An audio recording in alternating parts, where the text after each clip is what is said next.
Winston Frederick Sturzel. Hey, Shelley Jong. Hey, David Jong.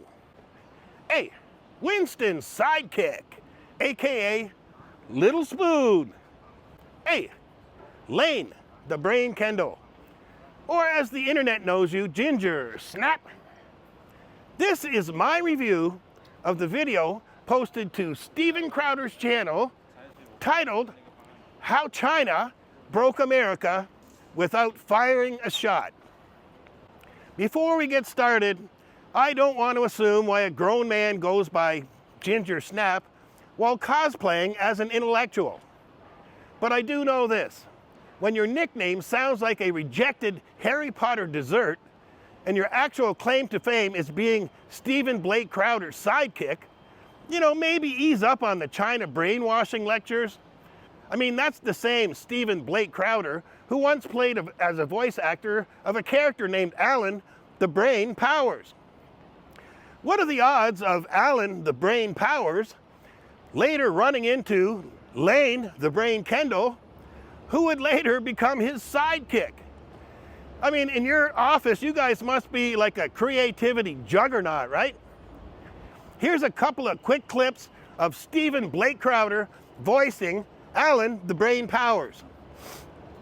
Have you ever realized how frighteningly easy it is to manipulate someone into doing whatever you want? I'm going to get revenge! Obviously a real role model in a kid's cartoon, am I right? And really, who better to host this panel of anti-China YouTubers than a channel called Louder with Crowder?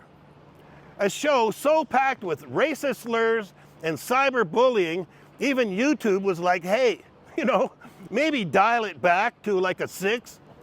Perfect match for this crew. I mean, it's like as if Alex Jones hosted a TED Talk on subtlety. Since I have to choose between Lane the Brain and Ginger Snap, you know, for the sake of this video, I'm gonna go with Ginger Snap. So let's be clear, Ginger Snap. You're hosting on Louder with Crowder, a channel that got demonetized for racism and suspended for harassment from YouTube, of course. So yeah, when it comes to breaking down threats to democracy, I trust your analysis, Ginger Snap, about as much as I'd trust the magic 8-ball floating in the Yangtze River. I mean, now here's some real sidekick energy. Take a look at this. Anyway, your anti-China panel was a complete train wreck. According to you, Ginger Snap, the reason for bringing this team together was iShowSpeed's China Vacation. That's like bringing together The View, but with less chemistry, right? Very hard-hitting journalism. It's like if Whoopi Goldberg interviewed Joy Behar, if they were both Joy Behar. And also the camera is from a 2007 flip phone. But yes, the old bait and switch.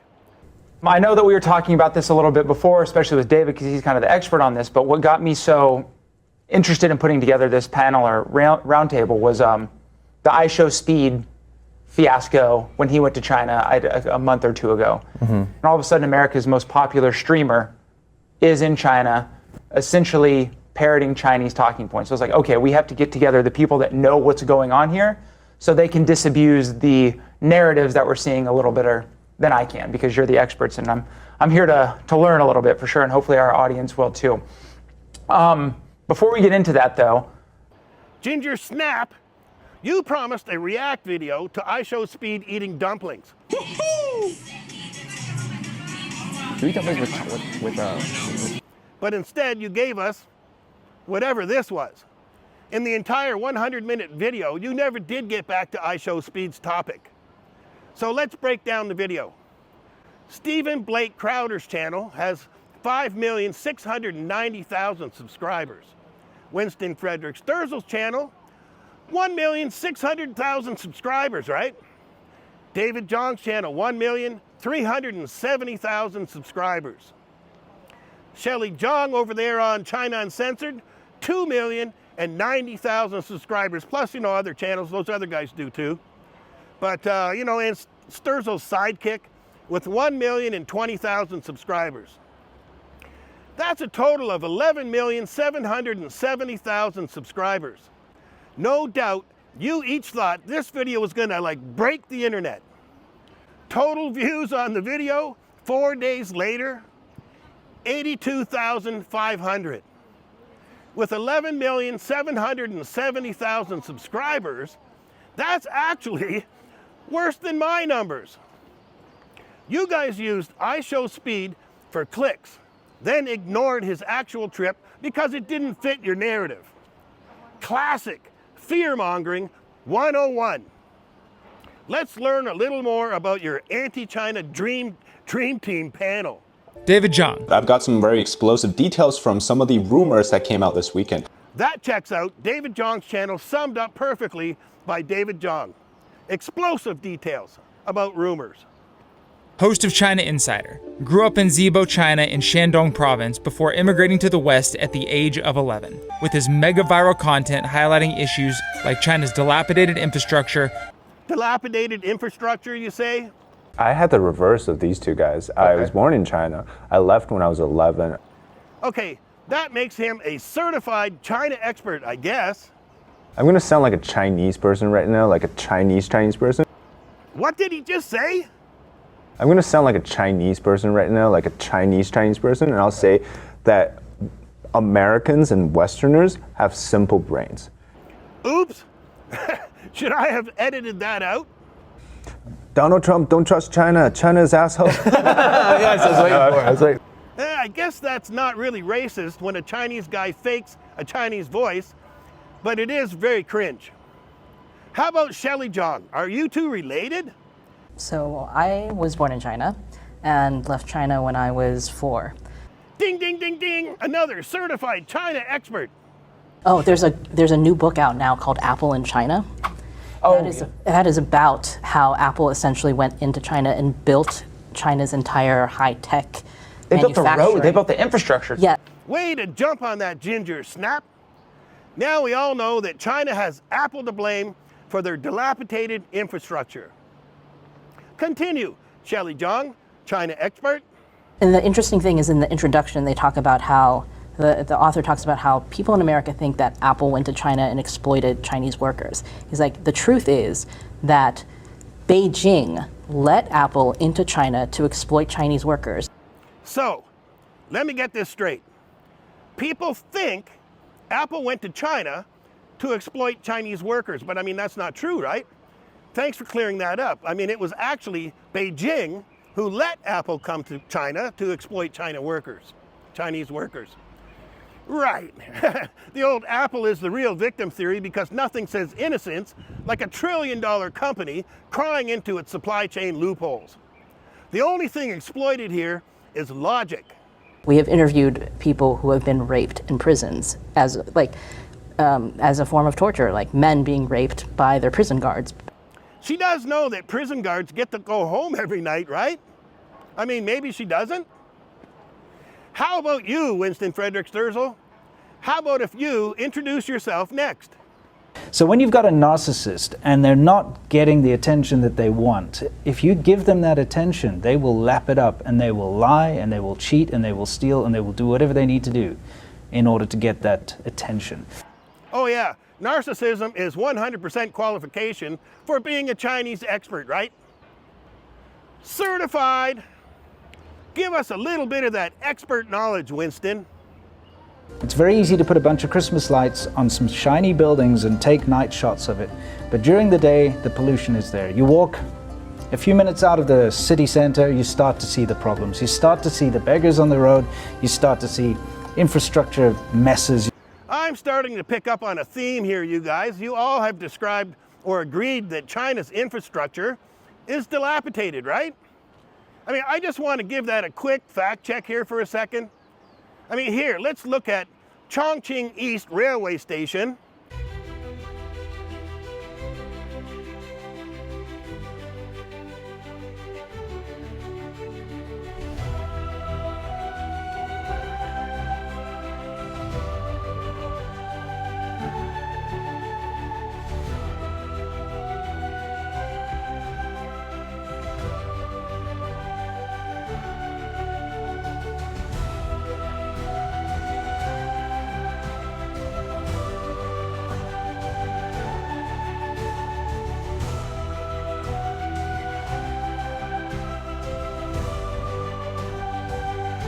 Okay, it started construction in 2022, and it'll be finished this year. Obviously on schedule and likely under budget. No doubt you remember it though, right, Winston Frederick Sturzel? You've been there, right? I mean, that's a little unfair showing something in Chongqing. I'll show something you're a little bit more familiar with, Winston Frederick Sturzel. The Lobao line, and that's very helpful of him. Going to Laojie, just need one, and there we go, 2 coins. Here's you buying a subway token. I mean, do tokens even exist anymore? I don't think so. At the start of the clip, you can see the extent of the subway network in Shenzhen at that time. Here's a look at the same dilapidated system today, Winston Frederick Sturzel. Okay, here's yet one more example. I'm currently at Shenzhen North Railway Station right here behind me. You might hear some trains passing through as I'm talking. It's by far not Shenzhen's nicest or newest station. You know, if I say newest and nicest, you probably know what station I'm talking about, right, Winston? You lived in Shenzhen for many years, so you know the city incredibly well, right? I mean, subway lines 4, 5, and 6 pass right through here. Let's say you just arrive off a high-speed train from Beijing, and you don't feel like taking a dilapidated subway to your $3 million apartment, Winston Frederick Sturzel. Or maybe it's just rush hour. I don't know if you can see it, but behind me here, there's a yellow QR code, and you can summon a helicopter. Remember that, Winston Frederick Sturzel? I'm trying to get it into view here.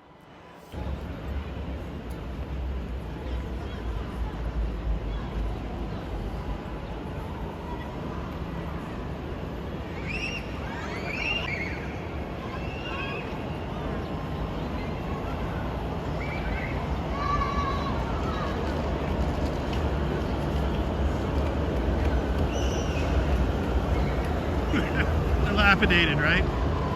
Why not point to countries like Japan or Taiwan that are open societies with better infrastructure? You just had to get in on the infrastructure digs, didn't you, Ginger Snap? The fact that we're Americans or we live in America or in Western countries where you're, for the most part, able to criticize your government, and we would encourage that because we want improvements. Yeah. And how's that criticizing your government working out for you there, Ginger Snap? Sorry, I got a little off track and almost forgot your sidekick, Winston. Let's hear a little from your sidekick. It's people that their only purpose in life is not to be for something, it's only to be against something. A normal person would be against something because maybe they're for something. Yeah. Oh, that's cute. The expert who never evolved. Now we know why he's the sidekick, right, Winston? That idea is like a participation trophy. Nobody asked for it, and it means nothing. Your sidekick probably thinks it was brilliant while sitting there with you guys, the nod squad, across the table. Like Tony says, Anyway, beyond the old bait and switch, the audio was absolute trash garbage. Did you guys not catch that crackling? I don't know why. Listen to these clips if you missed it. Keep in mind, I did not modify these clips, and this went on throughout the video. So China, everyone knows China is not based. China is not a traditional moral society. It's a moral vacuum. It's got the most amount of infidelity I've ever noticed. High infidelity, high abortion, all the things that a lot of, if I was the second YouTuber in China, but I was definitely close. Close, yeah. I used to make YouTube videos in China just to show, and we watched the country turn into really what it has always been on paper, an authoritarian dictatorship. But we became the victims of that. So the real mystery here isn't China's rise, it's how your audio passed quality control. It crackles like a walkie-talkie in a tornado. And check out this lighting. Look what it did to Winston. Look, I'm not saying, Winston, that you are a CIA hologram. I mean, but if you were, this lighting would be perfect for it. I also got the creeps at the way your sidekick stared at you, Winston. I mean, frankly, it reminded me of the way Shelley was staring at David when he was talking. That's creepy, you guys. I mean, save that for behind closed doors.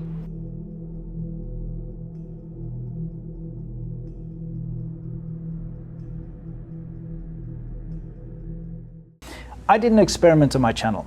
I released 2 videos which were negative in the title about America. It was like, America is screwed, China beat us, won. you know, China won. I made that, and those came up in the results. And they went viral. Yeah. Is it really China destroying your views or the deterioration of your content? Remember, you said you did an experiment with titles to say, oh, America lost, right? How did that work out for this video? I'm not familiar with Crowder's hate content. Maybe he normally gets less views than this, so maybe it did work. I don't know. These Chinese think tanks will send scholars to exchange with American scholars. They didn't come here for knowledge. They came to understand how we can exploit your system better. My parents were some of the first grad students to come to America to study back in the 80s. Oops. They didn't come here for knowledge. They came to understand how we can exploit your system better. Let's take a quick look at how to spot bad faith China talk. Start with a viral hook like IShowSpeed, then just ignore it. Only invite yes men and a one woman. Never fact check smears. Don't question if anything makes sense. Don't ask who profits from this narrative. I mean, you got China bad, China really bad, China really, really bad, and China the worst, right? This panel hit every point. Hell, you guys probably invented some new points, I guess. While you randomly shout social credit score, you claim Beijing controls TikTok dancers, and you say everything in China is fake. And your only qualification is your membership in a cult. We are very critical of the CCP to the point where we've been kicked off TikTok. And meanwhile, the audience never asks themselves, does this make any sense? I mean, while I'm on that topic, an agreement for David Zhang to parrot Winston Frederick Sturzel does seem to have been struck as a result of this train wreck, right? I noticed that David Zhang has now posted a video parroting the theme of last week's The China Show. I mean, how does this make any sense, you guys? You're claiming that China is calling an arsonist a hero, right? Not only any arsonist, according to your story, he was owed 800 RMB by his employer. I mean, which is what, about $120, 120 US dollars or something like that? So he goes into the factory, he stabs a woman in accounting, then he sets the building on fire, putting lives in danger and putting hundreds of people out of work. I mean, not to mention China's harsh penalties for just arson on its own. Well, people have been known to do really strange things for really strange reasons. You guys are actually claiming that China is calling this guy a hero. That shows that your followers have reached a whole new level of stupidity. What are the odds that you, Winston, used that same stupid theme in last week's The China Show, and then you, David, release a video with the exact same narrative shortly after? I mean, what are the odds of that? Original Thought has left the chat. Either this is the world's dumbest coincidence, or Crowder's green room had fewer guardrails than his audio setup. Anyway, let's recap. You lied about the premise, you failed at basic production, and recycled takes older than your microphones. Not a good look, you guys. This roundtable wasn't a discussion, it was a cult meeting. No pushbacks, no new arguments, just 4 people with Ginger Snap as the host, all agreeing that China is evil for 100 minutes, all nodding your heads to each other's already used lies like a metronome set to low IQ. Meanwhile, the guy who actually went to China, Super Idol的笑容都给你的前来流露的阳光 just had fun. Weird how that works, right? Does this look like a serious China analyst to anyone?